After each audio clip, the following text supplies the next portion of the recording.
On the first day of the trial, you issued a statement, and part of the statement said, "I still have love for Johnny." Yes. Is that still true? Yes. After everything? Absolutely. Absolutely. I love him. I loved him with all my heart. And I tried the best I could to make a deeply broken relationship work. And I couldn't.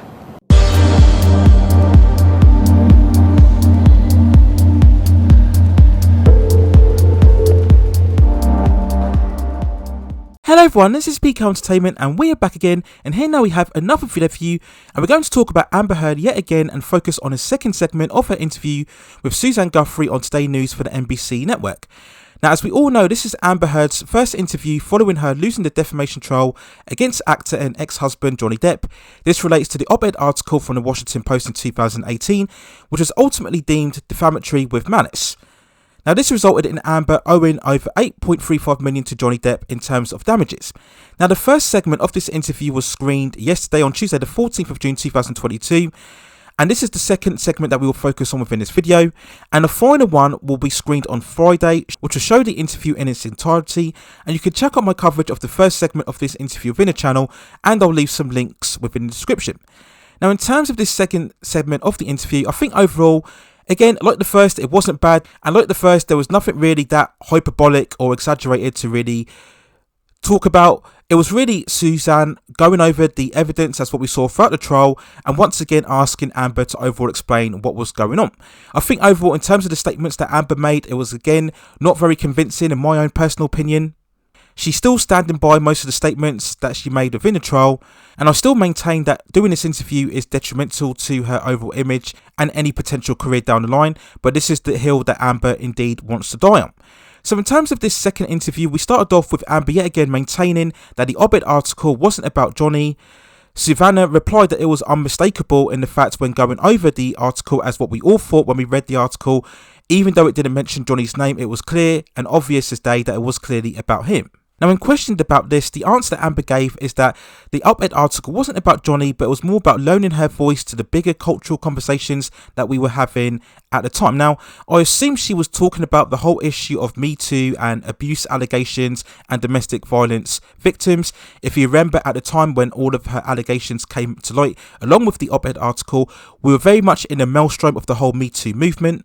We were having various celebrities coming under multiple accusations. Some were being taken to trial, some were being convicted, and the debate was raging around as to whether the accusations from the Me Too movement and how bad they were damaging people's lives and careers. And Suzanne did bring this up within the interview as well. So that's what I believe Amber was talking about when she made that comment, but it didn't really make much sense to me.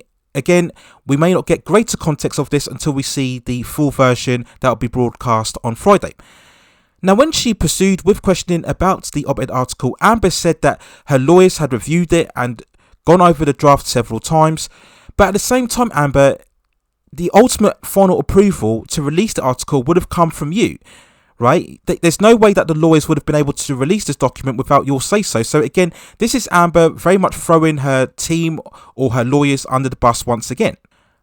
Now, yes, I do believe that Amber's lawyers and her PR team would have definitely advised her about certain terms and words that she used within the article, but ultimately the final decision would have come from her.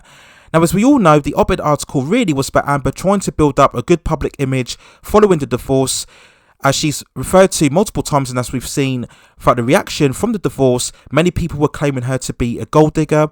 So this was part of a whole big initiative to try and paint herself as some sort of virtuous being. She announced, of course, that she was going to donate, or in her words, pledge the entire divorce settlement money of $7 million to various charities. So she can blame her lawyers as much as she wants. At the end of the day, it was her that initiated this action.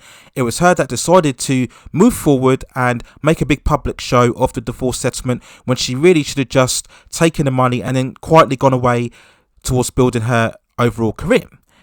Now, later on, Amber was asked about the police visits to her house. If you remember, this was following the domestic violence calls that were made to the police. Now, as we all know through watching the trial and the evidence concerning the police testimonies. I believe it was around at least 4 officers that made testimonies during Johnny's segment of the trial. We went through various evidence which include body cam footage of the police going around the house, and they confirmed that there were no signs of abuse on Amber and there were no signs of any damages within the house itself. Now, we also know that Amber didn't cooperate very well with the police, and when she was questioned about this, she stated that the main reason for this is that she didn't want the whole issue to come out. This is why she didn't file charges, because she was aware of the damage that it could do in terms of Johnny's public image. But then, literally 5 days later, she still went to the courthouse in 2016 to file the restraining order anyway. So if somebody wanted to keep this on the quiet, why did she do that to begin with? Now, when Suzanne asked her about this, Amber stated that she got to the point where she had to protect herself. Now, I do believe that we need far more context as to what exactly happened within those 5 days to trigger her decision to go and release the restraining order and bring this out to the public. Now, I do believe that the TRO could have been kept far more private than what it was made.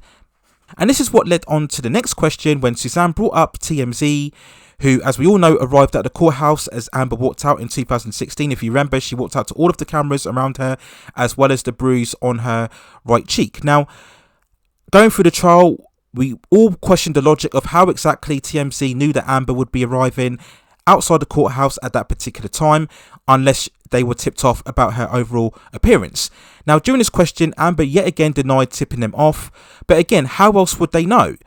At the end of the day, if Amber was trying to keep this private about this issue in terms of what happened and the police visit in her house, then she must have told someone. Now, yes, we can understand that maybe she probably would have told her sister at the very least, and maybe 1 or 2 close friends. But apart from that, if Amber didn't want this issue to be released to the public, then surely she wouldn't have told that amount of people to begin with. So how exactly did TMZ know what time she was arriving outside the courthouse? Again, she didn't really clarify this in terms of her answering. Hopefully, again, she can provide more details when we get the full interview. But it's questions like this that really provided doubt over the integrity of her character, and again was one of the biggest reasons why she lost the overall decision in the trial. Now, Savannah once again brought up the issue of the charity donations. Again, we went over this so many times throughout the trial itself. This is when Camille Vasquez really came to prominence during the cross-examination. Again, distinguishing the difference between pledging a donation and actually making a donation itself. And Amber argued back, and this is one of, again, the biggest flashpoints as to provide a lot of doubt over Amber's integrity and character.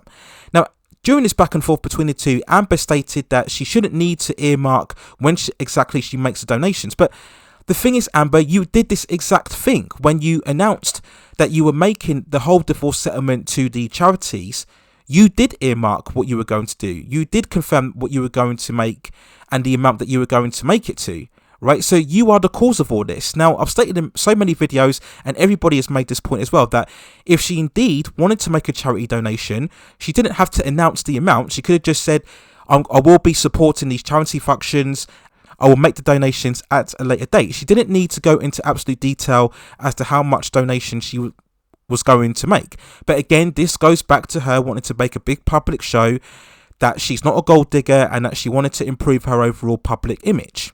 So again, I wasn't convinced by this answer, and again, the interview, as I mentioned yesterday, was very choppily edited, so it's a bit disorientating when you watch it overall. But again, this answer would have done no good in terms of convincing people in terms of the charity donations that she pledged and didn't make overall. Now, coming towards the end of the interview, she once again claims that she's done the right thing in terms of going through this trial and making the allegations. Suzanne asks what she plans to do next in the future. Amber spoke about the fact that she has to be a full-time mother now. If you notice, yet again, she didn't make any mentions as towards making an appeal. Again, she may mention this during the full interview. She later on confirmed that she still loves Johnny and that she has no bad feelings or ill will towards him at all. But we're not really convinced by that, Amber, because if you truly love Johnny, then why did you go through all of this to begin with? You know, when we go over all of the events, you've had several opportunities to settle this dispute. You didn't need to bring it to the public eye. You've had multiple opportunities to come to a settlement with Johnny without it going to this trial. And we know this because we've heard this within the audio clips. where Johnny was stating that he was going to see his legal people and try to resolve this whole matter, but Amber, you've got to stop with the allegations, otherwise we will go to court. We've heard all of this through the audio clips itself. So again, I'm not very convinced by the fact that if you truly love somebody, why would you drag them through all of this ordeal? She's more than aware of the impact that it had on Johnny in terms of his own personal state, his career, and also what it done in terms of affecting his overall kit. So if you truly love somebody, then you wouldn't put them through this to begin with, right? So again, just so many contradictions and conflicting feelings and emotions and reactions when you go over everything that Amber states to begin with. But in terms of this interview, again, it wasn't bad. I think Suzanne has done a very good job of asking the right questions, good questions. Again, she's not harassing Amber, she's not coming overly aggressive, but she's rightly asking what we were all asking before the trial and during the trial about certain actions that Amber did despite the evidence that was confirmed during the trial. And of course, the final segment, which will screen on Friday, that will be the true interview itself that really gives us the greatest amount of context, where we can truly see whether Amber has really come to terms with what's happened with her and had time to really think about what's going ahead and what's happening in the future. So those are my overall thoughts and feelings on the second segment of Amber Heard's interview with Suzanne Guthrie on the Today News NBC network. Let me know what you think in the comments below. And as I promised recently, I would of course cover the third segment of the interview, the full 1 hour version that will be screened on Friday. So depending on what time it broadcasts in America, I might have time to put it out on Friday night, but if not, then it might have to be Saturday that I will upload my overall feelings and thoughts on the issue. But let me know what you think in the comments below. Having watched this second interview, are you any more convinced or are you any less convinced about Amber and her true intentions and her overall explanations as to what goes on? Do you think that this had no effect at all in regarding to the first interview, or do you think this is just damaging her reputation and image even further than what it already has been following the verdict of the trial? Let me know what you think in the comments below. Please also hit and like those subscription and notification buttons so I can provide you with more high quality content like this in the future. But that's it for now. Take care of yourselves, stay at safe distances, and I will see you very, very soon.